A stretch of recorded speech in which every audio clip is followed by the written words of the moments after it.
안녕하십니까. 요즘 코로나 바이러스로 많이 힘드실 줄 압니다. 그러나 어려움과 고통 속에서도 분명히 교훈이 있기 때문에 오늘은 고통이 주는 교훈이란 제목으로 온라인상으로 은혜를 나누고자 합니다. 먼저 말씀을 훈독하겠습니다. 우리가 안식하고 살 수 있는 복지를 향하여 가고자 한다면 다시 태어나는 고통을 겪어야 합니다. 그러니 시간이 가면 갈수록 점점 불안과 공포에 사로잡히게 됩니다. 그러나 그 고개를 넘고 나면 기쁨이 있습니다. 임신한 부인들이 해산의 기한이 가까워질수록 고통이 점점 더해가지만 그 고통을 넘고 나면 그 고통에 반하는 기쁨이 있듯이 그러한 고비가 있어야 됩니다. 슬픔과 고통을 느낀다고 한다면 참된 나를 찾지 못한 슬픔, 참된 나를 찾지 못한 고통을 느껴야 합니다.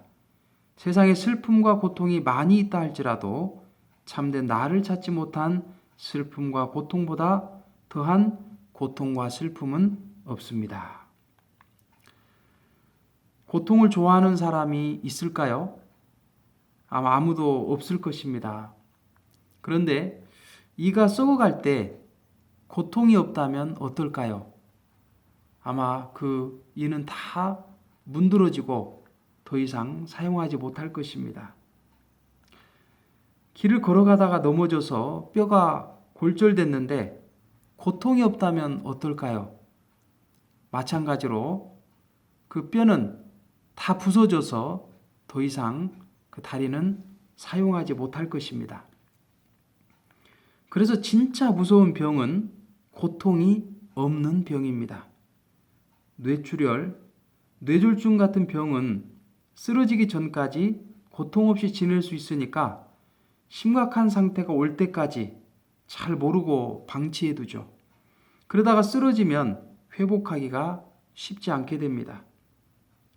그래서 고통이 주는 교훈이 있습니다. 첫째는 고통을 위해 주시는 것이 아니라 치유를 위해 주시는 하나님의 또 다른 은사입니다. 다시 말해 아플 때 증상이 있는 것은 축복입니다. 왜냐하면 그 증상으로 인해 치유해야 됨을 깨닫기 때문입니다. 둘째는 하늘은 참된 나를 찾을 수 있도록 고통을 주시기도 합니다. 오늘 훈독한 말씀을 보면 세상에 슬픔과 고통이 많이 있다 할지라도 참된 나를 찾지 못한 슬픔과 고통보다 더한 고통과 슬픔은 없습니다. 라고 말씀하십니다. 지금 세계는 코로나 바이러스로 인해 엄청난 고통을 당하고 있습니다. 식당에는 손님들이 줄어들면서 직원들이 그 식당을 그만두기도 하고 주인은 세를 낼 돈이 없어서 문을 닫는 것도 속출하고 있습니다. 또한 마스크를 구입하기 위해 2시간, 3시간 기다리다 겨우 5장 사오는 경우도 있고 몇 시간 기다리다가 다 소진되어 허탕을 치는 일도 벌어지고 있습니다. 의사들은 24시간 코로나 바이러스 환자들을 돌보다가 잠시 쪽잠을 자는 어려움도 당하고 있습니다. 물론 인재로 인해 발생한 부분이 크기 때문에 속상하고 분한 마음도 있을 것입니다. 그런데 외적인 어려움과 고통은 내적인 변화를 요구하게 됩니다. 곧 참된 나를 찾도록 요구합니다. 외적인 어려움이 터지니 100명 이상의 병원 의사들이 자신의 병원 문을 닫고 대구로 내려가 도움의 손길을 주고 있습니다. 또한 익명으로 그런 의사들에게 감사의 표시를 전하는 따뜻한 온종의 손길이 전해지기도 합니다. 상가 주인은 세입자에게 월세를 낮추어주는 의로운 사람도 생겨나고 있습니다. 곧 외적인 어려움은 내적인 변화를 일으킵니다. 오늘 나에게 어떤 어려움이나 고통이 있다면 그것은 내적인 변화를 요구하시는 하늘의 또 다른 축복일 수 있습니다. 그렇다면 내 안에 잠재해 있는 고통을 이겨나가기 위해서는 어떻게 해야 할까요? 먼저 고통당하는 자신의 모습을 인정하시기 바랍니다. 우리가 많이 배웠던 것처럼 처음부터 나는 괜찮을 거야, 잘 될 거야 라고만 외친다면 나의 내면은 더욱 불안해질 것입니다. 생각과 말은 그렇게 하고 있지만 감정은 여전히 불안하기 때문이죠.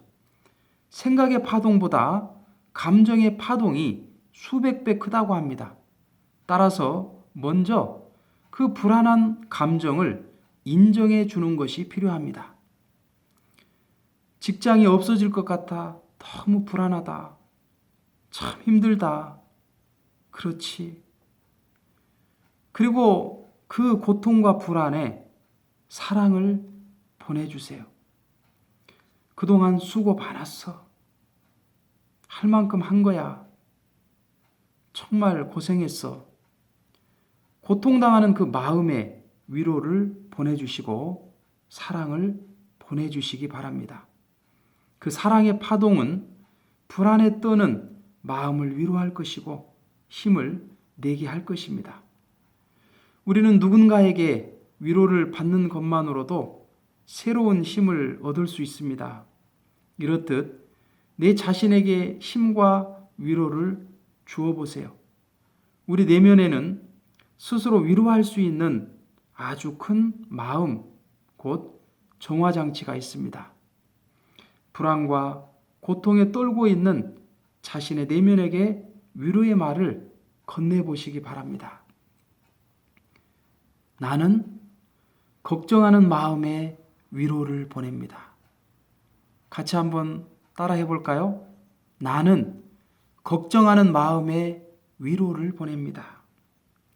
나는 불안한 마음에 용기를 보냅니다. 나는 불안한 마음에 용기를 보냅니다. 나는 고통받는 마음에 사랑을 보냅니다. 나는 고통받는 마음에 사랑을 보냅니다. 그리고 내 아내와 남편, 가족, 이웃들에게 눈을 돌리다 보면 나보다 더 걱정과 고통으로 살아가는 사람이 있음을 알게 될 것입니다. 그 사람에게도 똑같이 위로와 사랑의 파장을 보내주세요. 그 파장은 그 사람에게 전해지고 위로받은 그 사람의 파장으로 인해 나에게 더 큰 위로의 힘으로 되돌아올 것입니다. 오늘 나에게 와 있는 고통은 치유를 위해 주시는 것이고 참된 나를 찾기 위해 주시는 하나님의 또 다른 사랑이심을 깨달으시는 한 주 되시기를 기원드립니다. 감사합니다.